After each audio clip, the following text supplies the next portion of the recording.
right, welcome to another episode of the Deals for Dentists podcast. And today we are joined by Elijah Desmond, and he is zooming in from West Palm Beach.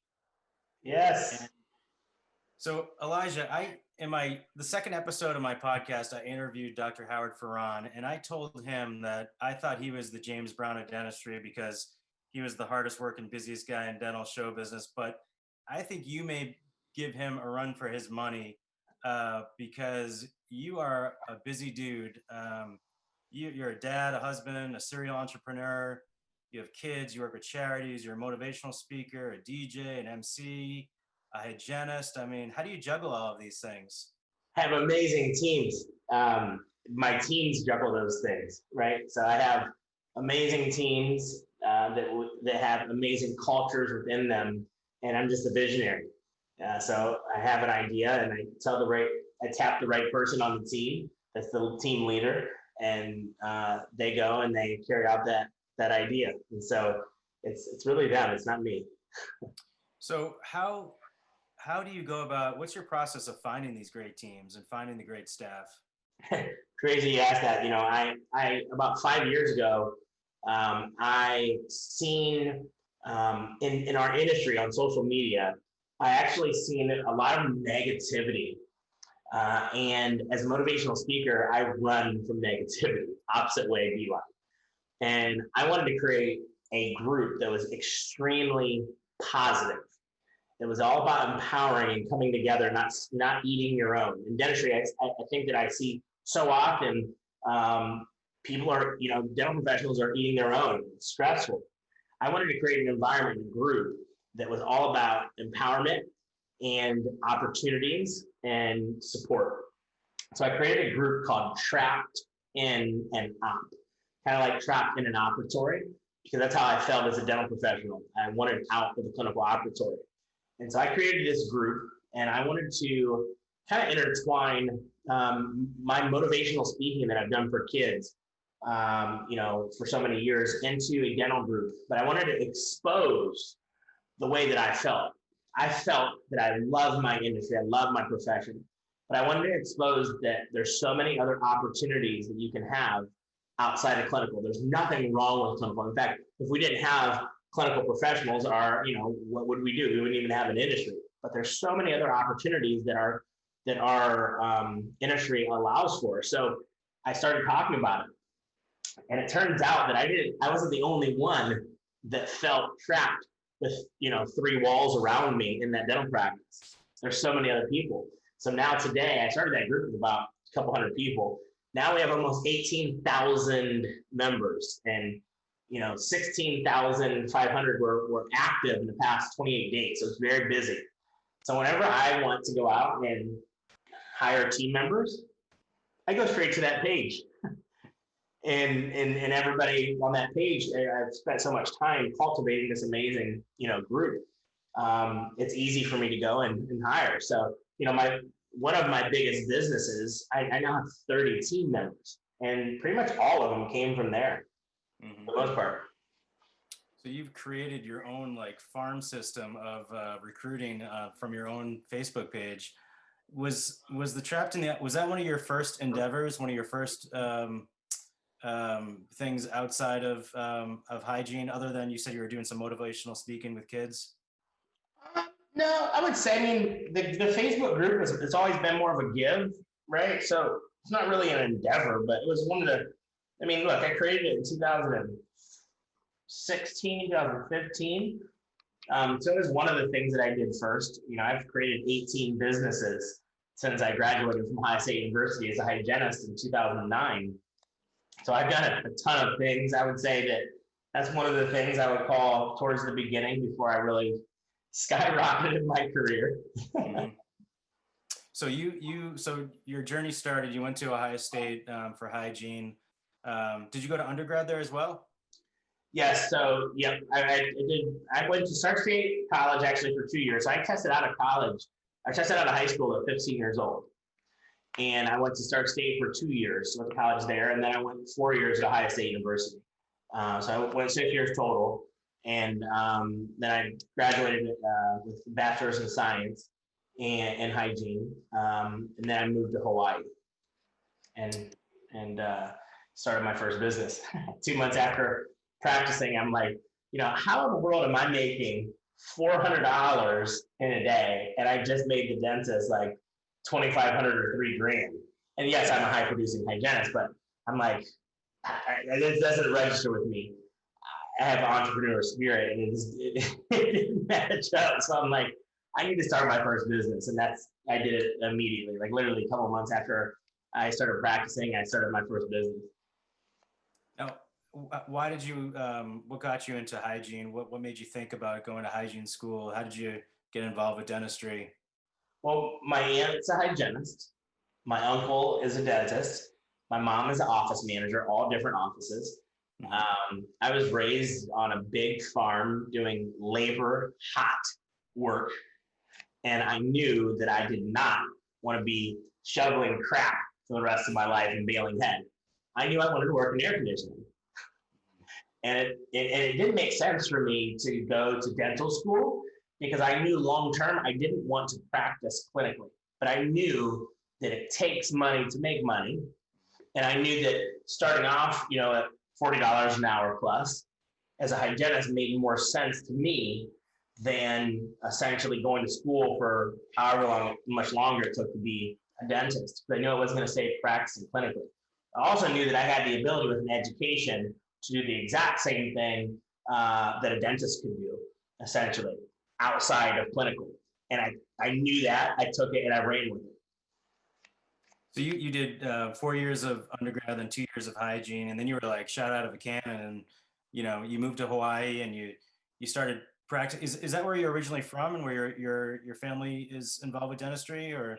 Even though I look a little Polynesian, I'm from Ohio, and I moved to Hawaii, and I was there for 3.5 years, and I moved to Vegas where I met my wife. Then we moved down here to Florida, outside of West Palm Beach. Okay, yeah, I figured you said it was hot and you were shoveling. I figured you were, out in somewhere warm. But you've experienced winters. I'm outside of Boston, so you know what winters are like. Then, I do. Yeah. So you were, like I said, you were like shot out of a cannon, and you had that entrepreneurial spirit like really early on. And I've watched, I was watching, some videos of you. You were at a live event, and you were like, you had such control over the stage, and you were dancing and playing music, and you're having so much fun and so engaged with the audience.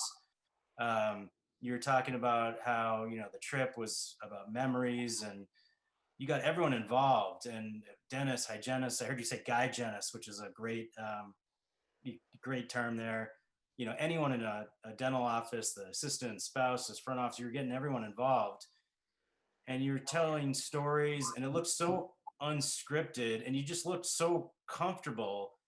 Was that something you were born with, or did you have to groom that ability? Or because I struggled, for years, being an introvert and always wanted to please everyone, and not being comfortable in my own skin. And I had to, I'm writing a book about this as well, because I think it's a problem in dentistry and all aspects of the business. And I always wanted to make everyone happy, and I wasn't comfortable in my own skin. So now I'm more comfortable, speaking in front of a group or saying no to people. And is that something you were born with? Totally born with it.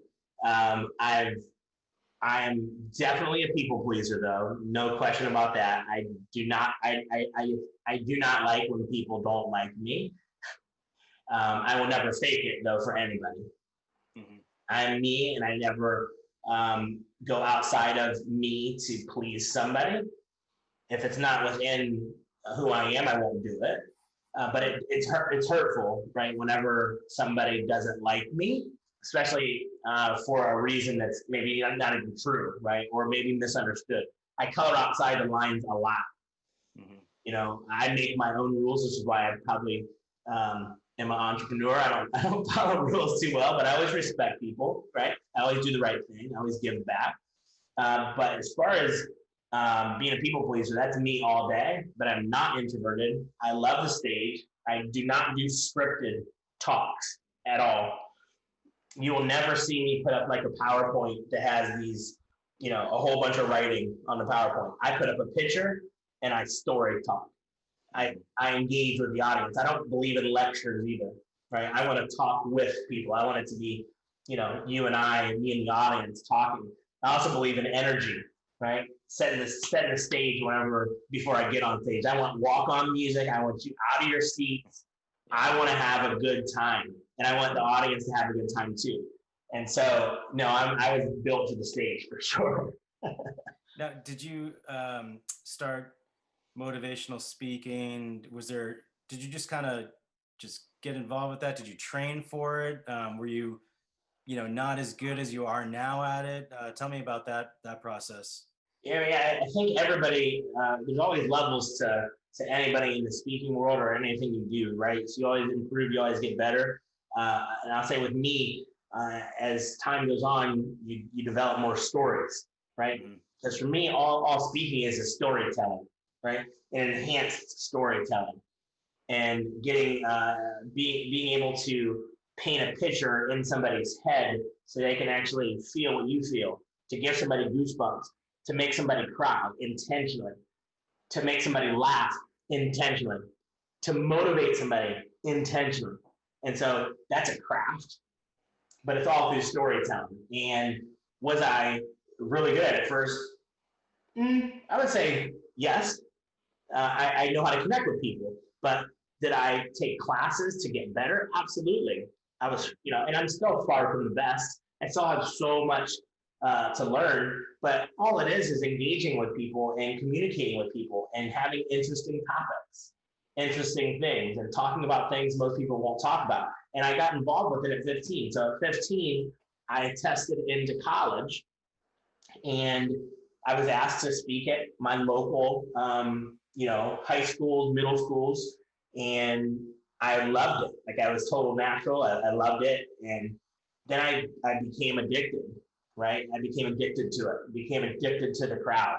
And I'll tell you what I became addicted to most. My addiction came to the tears and the life-changing moments.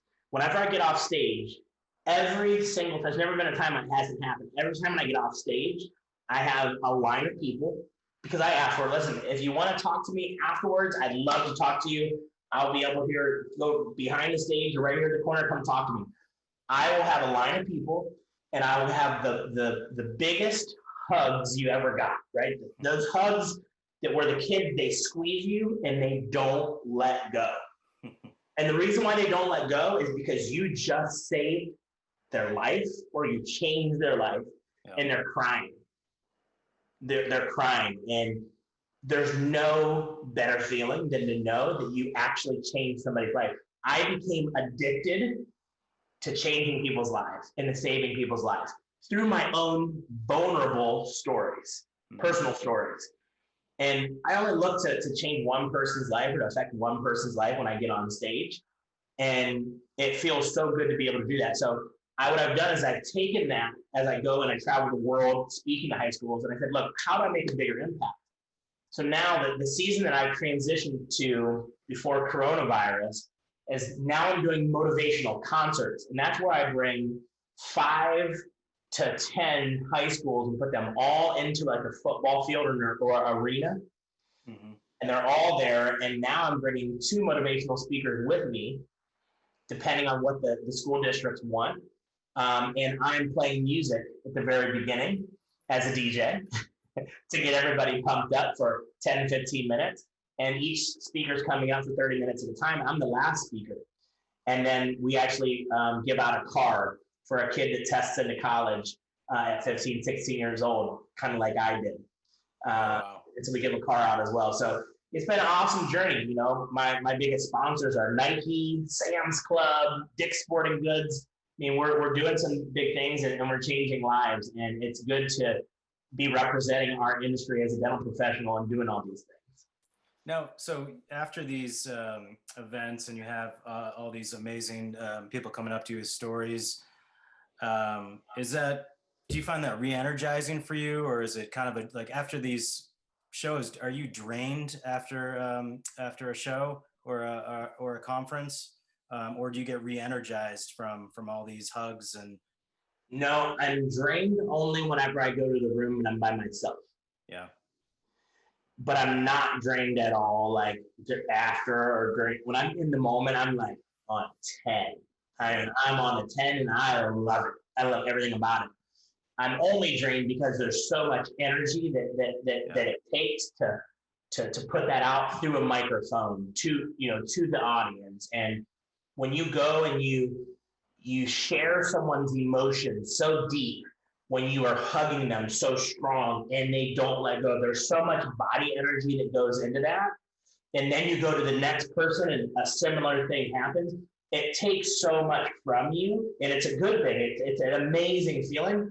But by the time you get to the room, you're ready to relax. Like you are drained, but it's a good drain. I mean, it's what I live for this stuff. Now, is it? I mean, it's one thing to to connect with that 60-year-old hygienist or dentist, but when you're connecting with a high school student, that must be like 10 times more of the energy and emotion. Yes, thank you for making that comparison. In fact, I went to this is 2 years ago. I went to a huge dental conference and spoke in front of hundreds of dental professionals. Same day, I went and I spoke at a high school in Michigan and spoke to hundreds of high schoolers. And the difference when you get off the stage is completely different, right? You made an impact when you go to the dental conference, and I love my dental people, don't get me wrong. But I saved somebody's life. I saved somebody's life when I went to the high school. Like, it's such an amazing, rewarding feeling, and I've done that, and I know where I belong. So now what I'm doing is I'm actually in dentistry. I'm transitioning to emceeing dental conferences, right? I'm transitioning because listen, I can speak at them all day, but I really enjoy elevating others and setting the stage for other people and making sure that everybody in that room, that community, is having just an amazing experience. Now I get to go backstage and meet these influencers in the green room and find out what is so great about them. I'm not reading a script like from a bio. I want to know something that's interesting about them, and I want to know their walk-on song, right? So I get everybody up out of their seat and get them pumped up for somebody else. They don't need to hear my story. They need to hear everybody else's story. So that's my transition in the dental space. Literally, this is 2021 for me, is to step down from speaking so much and give the mic to other people, but literally emceeing and introducing them and keeping the communities growing and thriving and making that experience at dental conferences go. Yeah. So when you're speaking, you're doing your 45-minute or hour speech, and then you're kind of done. But when you're emceeing, you're involved with the whole production and all the speakers. So you're really, even more involved. So that's pretty powerful. So on Deals for Dentists, you actually have 3 businesses that I wanted to talk about. Let's start with Lyfee. Can you explain what Lyfee is? Yes, absolutely. So I basically seen a niche in the dental industry, and I knew it needed filled.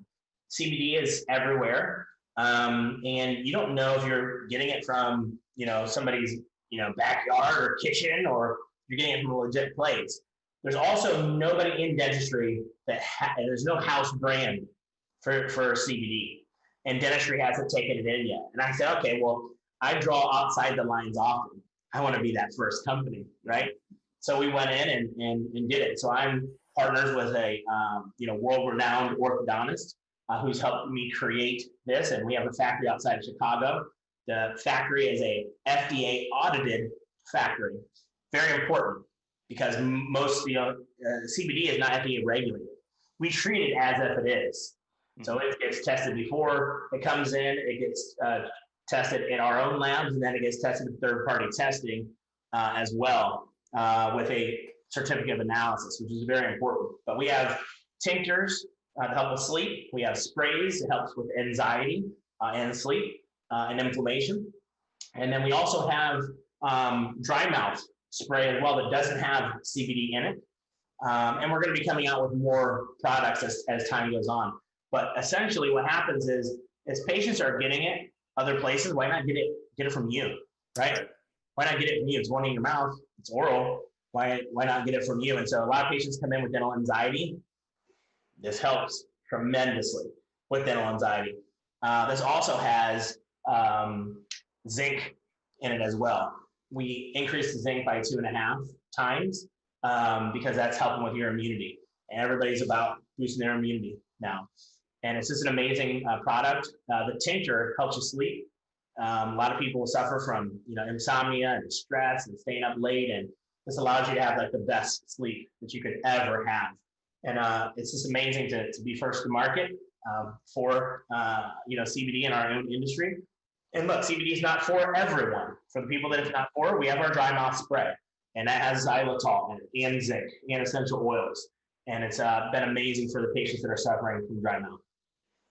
Now, what is CBN? Yeah, so CBN is another cannabinoid. It's just CBD, but it's a very potent version of CBD. So where we have 1,000 milligrams of CBD, CBN, we only have 150 milligrams in that container.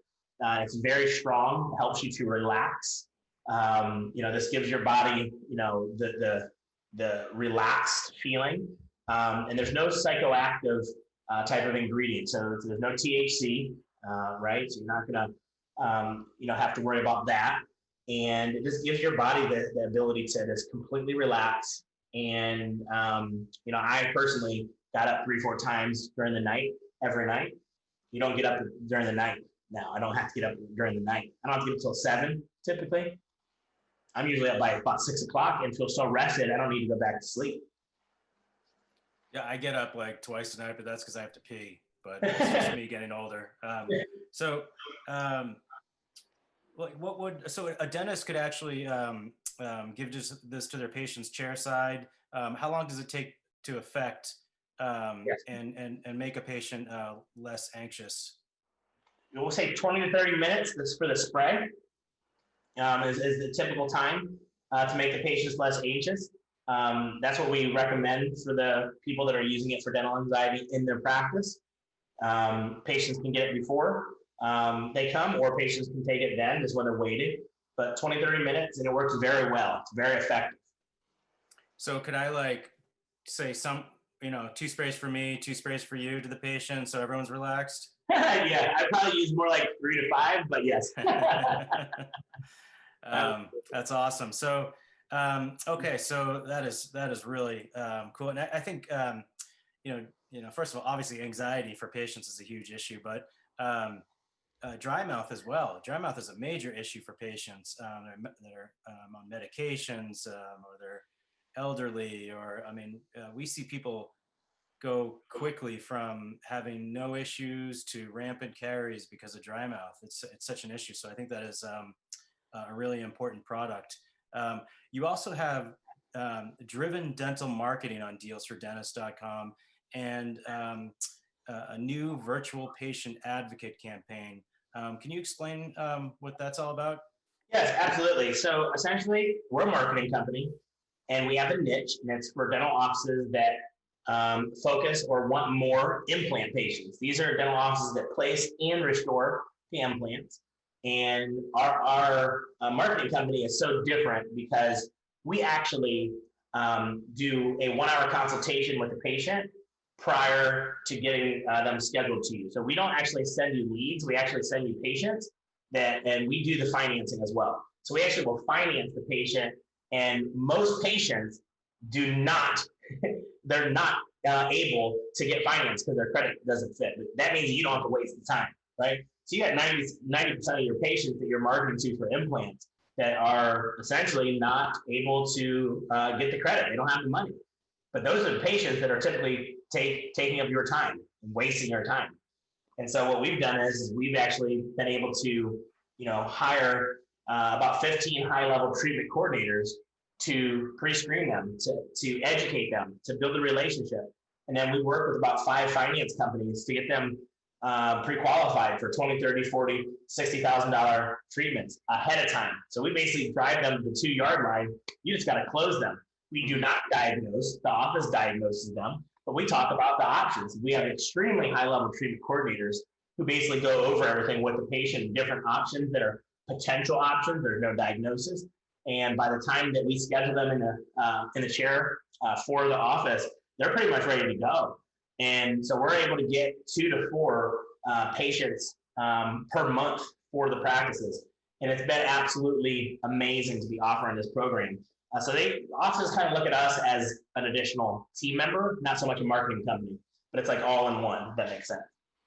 So that's what you mean by, flipping the script, where you're actually, traditional marketing campaigns, you're just like throwing it out to everyone, and you get a patient in the chair and you could have an hour consult and it could be a total waste of time. Whereas you're already doing the consults, and you're educating the patient, you're seeing if they qualify for financing or financing yourself. So once they're in the chair, they're ready to go. So that's pretty cool, because traditional marketing, you're starting on the 50-yard line. Okay, you got them in the office, but now you have to educate them. Do they have the money, or are they even a good candidate? So it could be a 50-50 scenario. So that is pretty cool. Okay, so then you also on dealsfordentists.com. Is this your baby, Smiles at Sea? Is this like your greatest creation? It's my greatest creation ever. It is my baby. Right now, the rest of my many other businesses are holding up the ship, right? As you know, coronavirus hit the cruise industry really hard, right? And so we had to cancel now 3 different cruise events. But the good news is we will be sailing in the fall of 2021, but we're also having a land event in Miami on April the 14th to the 18th, which is extremely exciting. I know if you go on the Deals for Dentists, I believe you can get, I think it's $50 off for the general admission. So basically what I've done is I've rented out the entire embassy suites, and we have like 8 different tracks, like certification courses, workshops, Botox, UV urban filler certification, hard tissue, soft tissue certification, airway work, 2-day workshop, sleep 2-day workshop, practice management workshop. We have a ton of general sessions. We'll have over 100 speakers there. I mean, it's going to be absolutely amazing. Here's something that's different about Smiles at Sea is we have this very specific core value, 104 core values, and it's called fun. If it's not fun, we don't do it, right? So we're built for dentists and team members, like kind of like team retreats. And essentially what we do is one night we'll have a Havana pool party. So we have the whole pool party, hot tub. We have a DJ. We have a Havana cigar roller for a cigar booth. We have a bottle service for the outside, glow sticks. We have dancers. I mean, it's literally the most fun you'll ever have. One night we have a casino night with 40 tables. It's going to be so amazing. We have a black tie event with all the influencers that will be there, red carpet event, literally, tuxedos, dresses, DJ will be there as well. And then we'll have Sunday Fun Day, which is in South Beach, Miami. We're trying to rent out the Clevelander Hotel right now. It's going to be an event that you will not want to miss. We're really looking forward to it. And you can get up to 24 hours of continuing education. And I think people are now to the point where they need to see people, right? Yeah. People want to see people. And here's another thing. Let me be very clear about this. I went to a conference called Meeting Planner International, and I went there for one specific reason. How do we have a safe conference in 2021, right? How do we have a fun but safe conference? So we will be safe at these conferences. We'll be checking temperatures, right? We'll be wearing masks. We're going to be doing all the things that we're supposed to be doing to keep people safe during these times. Yeah, I was telling my kids about the cruise, and they were like, I want to go now. So I'm going to tell them, we have to wait for the fall. But the land event, leave the kids at home or family friendly? Definitely leave the kids at home. Okay. Definitely leave the kids at home. This isn't network. Leave the kids at home, babe. Okay. All right. That sounds awesome. And I can't wait for the Smiles at Sea in the fall, because I love cruises because you can just eat anytime you want. There's always food. Yeah. All right. So I wanted to, then you also have like a million Facebook groups, right? So, yeah, I mean, you are like such a busy guy, and you've done, so many good things for the profession.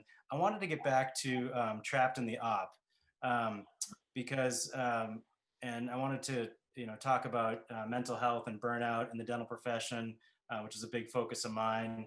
Um, yeah, is burnout um, is burnout big in the profession, with hygienists, dentists, anyone in the profession?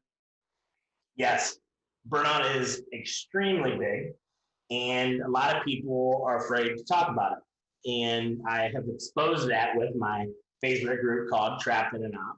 And it's okay, right? It's totally okay to be burnt out within your profession. There's nothing wrong with it. And whenever you're burnt out, you can let it linger inside and eat you up, or you can talk about it. And we talk about it in the group, and we give other opportunities.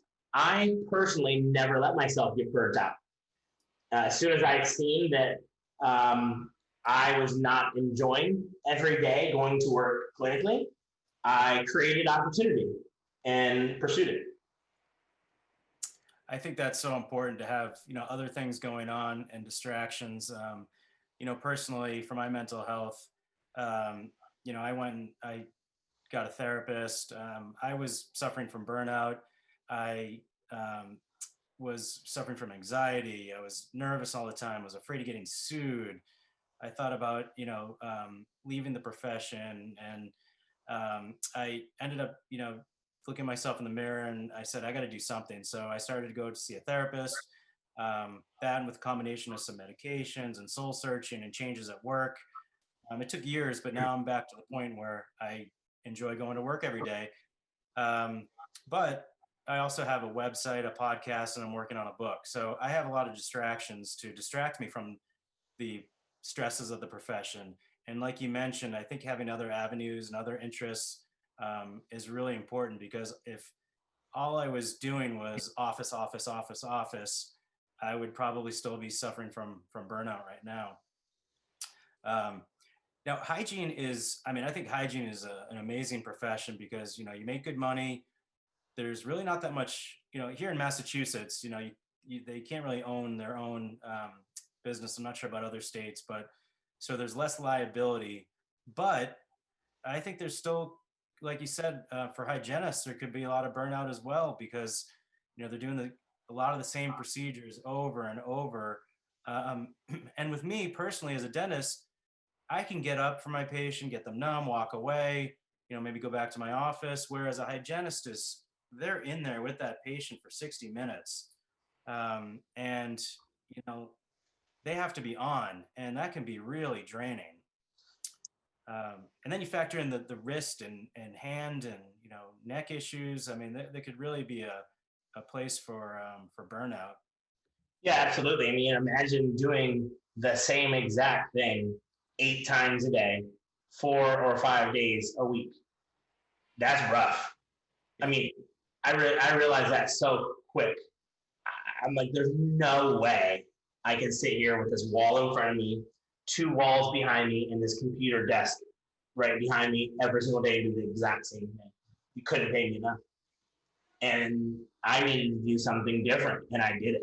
And look, some people absolutely love it, and you have to find a way to love it. And I think it's through patience, right? Patient rapport, talking to the patients, getting to know them, and it's similar to a barber, right? You go on, or a beautician. You do some similar things over and over and over, but the joy is watching people grow and seeing results too. You have a patient come in that has periodontal disease or gingivitis, and getting them to a good point of health. That's very rewarding. There's a lot of rewarding things to the job, but burnout absolutely happens. And my proof is right in the group with 18,000 members who want to do something different, whether it's create a product or create a service or be a speaker or be a consultant or start writing, right? All those things I've done, right? I've wrote an Amazon bestseller. I've been a consultant. I've started a business. I've started a service. I've done everything for the most part. And so I've created that group to essentially teach people that, listen, there are other opportunities. You have an amazing profession, and here's how. And here's other people who've done it. And, once people understand that there's other opportunities, they start loving their profession again. Yeah, and I think that the first step, with me personally, was to realize that I was going through a problem with anxiety, and I had to do something because it wasn't going to go away on its own.